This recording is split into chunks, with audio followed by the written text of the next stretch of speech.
Hi, this is Anna from Post Me a Book, and it's today's time for Wednesday ramblings. Um, I have I haven't read that many books, but I'm reading two books just now, and I've got a few that I'm thinking of reading. The last few times, or the last few books that I've read have been not light reads, and they're not heavy reads either, but they're not light reads. And although some of them are historical documentaries, and some of them are, what would I call it? Well, at the time they were written, I'll say it informs about the country itself and the ongoings of the country. So it is fictional, but you get a lot of what's happening from, or what happened in that country from the book itself. So it really brings you back to times that you've forgotten. And I should actually say which book I'm thinking about just now, so it makes it a little bit easier. This is a book called the Kite Runner, and it's by, I think he's called Khaled Hosseini. I'll just check that up. Yeah, the author is called Khaled Hosseini, and the book is called The Kite Runner. I haven't got the physical copy with me, but I'm going to do a book review on that one. And that one is a book that's set in Afghanistan, and the author, he writes very brilliantly. I'll have to say it was a very, very good book.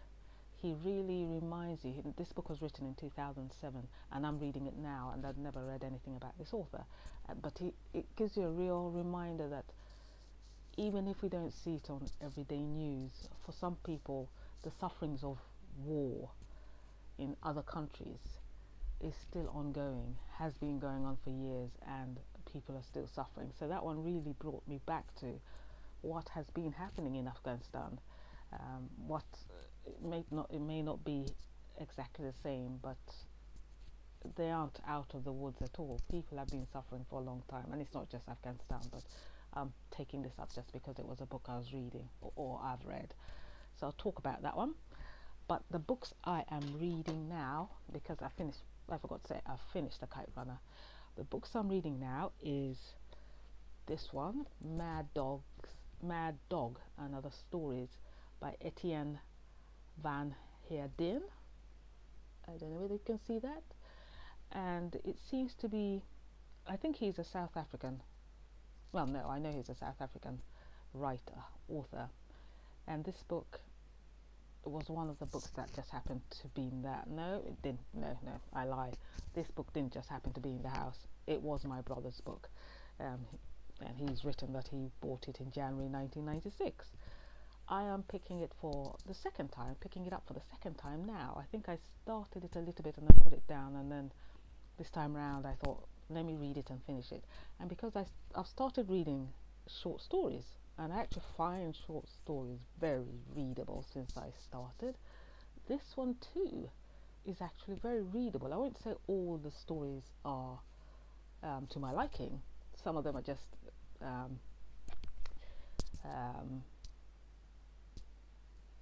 sexual descriptions is a bit too much, or it's just too much. The story is just about sex, that's to say, not pornography, but nothing that I would particularly be that interested in. But so far I'm probably about halfway. Yeah, I think I'm about halfway. His stories are good. Some of them he leaves you hanging on at the end, and this is what I also found with another short story author. I think he's called Peter Cochrane. I'll check that up. And his short stories, which were also very, very good. Again, not all of them to my liking, but a lot of them in just that book were very much to my liking. And this Mad Dog and Other Stories, definitely gonna finish this. It's not a particularly long book. He writes very well.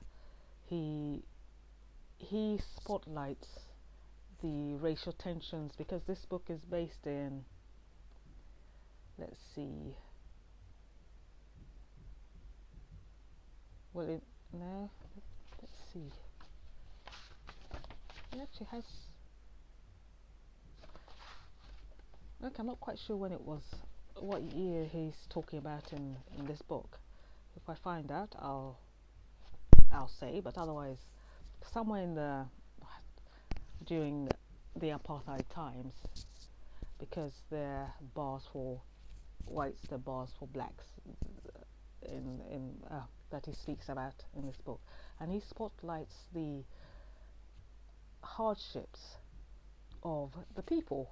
So what I do find, and not in all these, not in all these short stories, but quite a few of them that are like this one, let's say historical, there are not that many stories that are actually happy, and really not.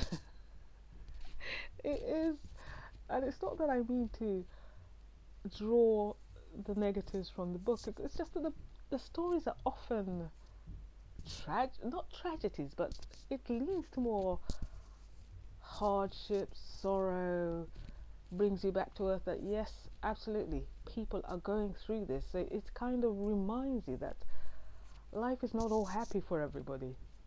This book is one of those. And even if it's not, it doesn't just talk about.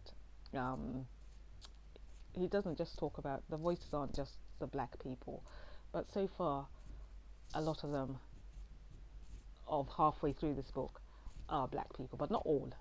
Some of the voices are from the white side. So that's one that I'm reading. Good book so far.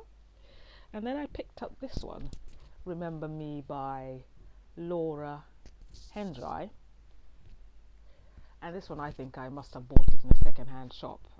Must have been a real bargain, as they often are.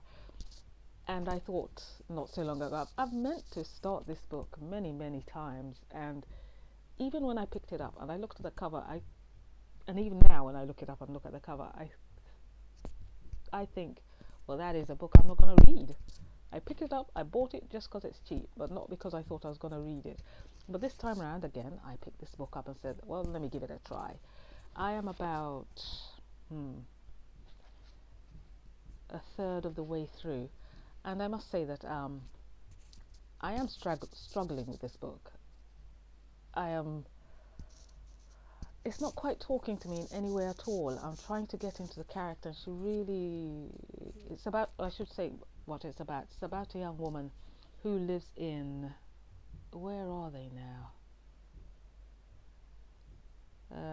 Rose is an unorthodox, ferocious, determined 29-year-old living in a tiny mountain town of Quidora, New Mexico. In winter she sleeps in a mostly abandoned motel, and in the summer she lives out of a car. A tragedy in Rose's past has made her an outcast who trusts nothing except her own ability to survive. So it's her story, and she's come back to her hometown, but she kind of, as it says just at the back of the book, that she kind of hides away from the rest of the town who are not really interested in her at all. She she makes, is it tapestry? And the whole town makes tapestry, but they thought hers was not good enough, so she never really got a chance to make money out of this. She's not very old, but any which way, even when she started, the townspeople just cast her out, kind of thing. Her parents died. I haven't quite got to the point finding out what happened, but her parents are dead. So that book, that's a kind of storyline. But as I said, I am struggling with this book, really. I might have to put it down and just pick it up again, because nothing is sucking me in. I don't want to give it up just yet. I'm only a third of the way, so I don't want it to be the first book that, since I started this channel and I've talked about books that I've read, that I actually don't read. It might be the first one, because, well, you can't like everything. But that is Remember Me by Laura Hendrite. It's quite an old book, but I think a lot of the books that I pick up seem to be written a long time ago, but that's just because I no longer buy books. I don't know what to look for. I don't know what authors are out there. So now I'm just trying to get through the some of the books that I have. There's still plenty of books to read. So it's not as though I don't have reading material. It's just that the collections that I have are kind of old, but that's all right. I have managed to find books that I have enjoyed in this old collection. I have to say, I found excellent books and not so excellent, but we'll give it a go. So that's that one. And then I also picked up, because I'm still reading a bit of poetry every once in a while. This one is another one that just happened to be in the house. I don't know who bought this one. I don't think it's my brother. I haven't seen that. Oh wait, let's see. It's got something at the end here. Seeing things to reorder, return to Heathercote Books in Warwick. Okay, didn't quite tell me who. So it might be a house book, one of these books that belonged to the house when we moved in. And there's this receipt in the back of the book, which this one I hadn't found before, and it's dated 18/05/91. So again, not a new book. And this one is poetry. That's what I was gonna say, because I'm into also reading poetry. I thought, yeah, this one, it's not very long, so I'm going to, and I haven't heard of Seamus Heaney before, but they say Seamus Heaney's work has always been true to what he once called the grain of things. And I have to say, some of his poetry that I read, it really is poetry that I understand. I have to say that. It seems that there's one particular poem where he's talking about him and his father, and how his father refuses to give up on a journey, and how he, as the son, is trying to portray how his father was in this poem, and it was very, very moving, I think. And I think what they're saying here has always been true to once he called the grain of things. I think that actually summarizes what I felt in that actual poem, and some of them. And I haven't got very far so far in this one, although it's a short book, and his poems are not very long, unlike Emily Bronte. Emily Bronte, I'm still reading her book, the complete poems. I've got to return this book, but I can re-borrow it. I'm sure not everybody's going to borrow this book. But Emily Dixon, some of her poems can be over several pages, albeit of course the verses are not very long, but that book is thick. But again, poetry is not something you have to read in one day. So I was truly enjoying her poetry anyway. So this was one that I was thinking I could buy and have in my collection. So that was that one. And then very recently I found this one by J.M Coetzee, I think is pronounced, and the book is A History on Michael Kay. Now this one is just one of those books that I picked up just because. I bought many years ago a book by J.M Coetzee, which had won a prize. I'll just find it.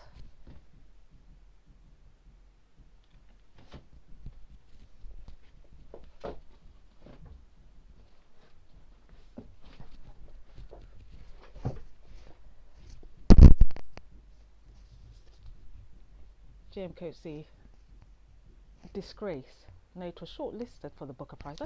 I thought it had won. It was shortlisted for the Booker Prize 1999. I think it won. I'd have to check that. But anyway, I read this book, and I read it a long time ago. And I remember, no, this one's not mine at all. I thought it was mine. It's my brother's book. Well, what's his is mine actually. He no longer knows about his books anymore in this house. So anyway, I read this book and I didn't enjoy it at all. It was a long time ago. Did not enjoy it. And this was the first book that I thought that I think I read that had been listed for some kind of prize, and I thought, okay, let me just read it and see what everybody's talking about. So I will also have to try and give this one another go, because what I was then is not what I am now. the books that I wouldn't have read at all in my younger days could be something that I actually can read now. So I will give it a go. But that one I'm not reading now. It's somewhere on the list down there, down the road. I will pick up this one instead, as I said, History on Michael Kay, and see what it's like, and give J.M Coetzee another go. And then a non-fictional book, because I think this is non-fictional, one that I just picked up just on the By, hanging in the bookshelves as they do, and I thought, what's that about? Fermat's Lost Theorem by Simon Singh, and it says the #1 bestseller. So I thought, let me see what that's about. So I read the back, and I'm none the wiser, really. Reading the back, I don't know whether this is fictional or not. The only thing that makes me think this is non-fictional is because he has some mathematical equations in this. I was thinking, okay, that might not work, but sometimes you've got to move out of your own comfort zone. So I am no mathematician. I really cannot understand that much, and I really don't remember the little. Okay, it wasn't that little, but the stuff that I learnt in school all these years back. But yeah, sometimes you've just got to jot your memory or jot your brain a little bit. So that's why I decided, let me just pick up this book and add it to my list and see where we go with it. So that's that one. It's called Fermat's Lost Theorem by Simon Singh. Yeah, I think it is non-fiction, because it says forwarded by John Lynch, editor of BBC Horizon, and Horizon's not fiction. So, well, it could be, of course. There could be some things that, of course, is a bit abstract, but it's not considered fiction. So that's on the list as well. I could add others that I should add them to my list. Really, I should finish off John Rickman. I'm just making up names as I go along. I mean Alan Rickman's Diaries, because I started that a long time. I think I started it last year. Was it even last year? Was it 2 years ago? Anyway, I started it definitely a long time ago, and I still haven't finished it. And this one again is one that I picked up in a second-hand shop, and it isn't, because it's diaries, it's not exactly hard work to read. So this one, I think I owe it to myself to actually finish. I started it, I said I'd finish it, so I will finish it. But that one is not quite on the list just now, but it's on the list coming up, let's say. And I think that's pretty much it. I've got some videos that I'm gonna put out or at least one video that I'm gonna put out of the 2 books that I finished, including the Kite Runner. But that is it for Wednesday Rambling. So thank you for hanging with me to the end. Like and subscribe, and if you have any comments on the books that I mentioned, if anyone knows anything about this one, please comment. Tell me whether I'm going to be able to understand anything in this book as a non-mathematician, as someone who doesn't have a mathematical brain or brain cell. So that one I'd really love to know. And if anyone actually has read Seamus Heaney's Things, that one will also be very interesting. What other people thought about his poetry. So absolutely, comment and let me know. Let me know what you're reading, whether it's along the same lines. And I'll see you next Wednesday. Or it might not be next Wednesday, but next Wednesday Ramblings. Bye bye.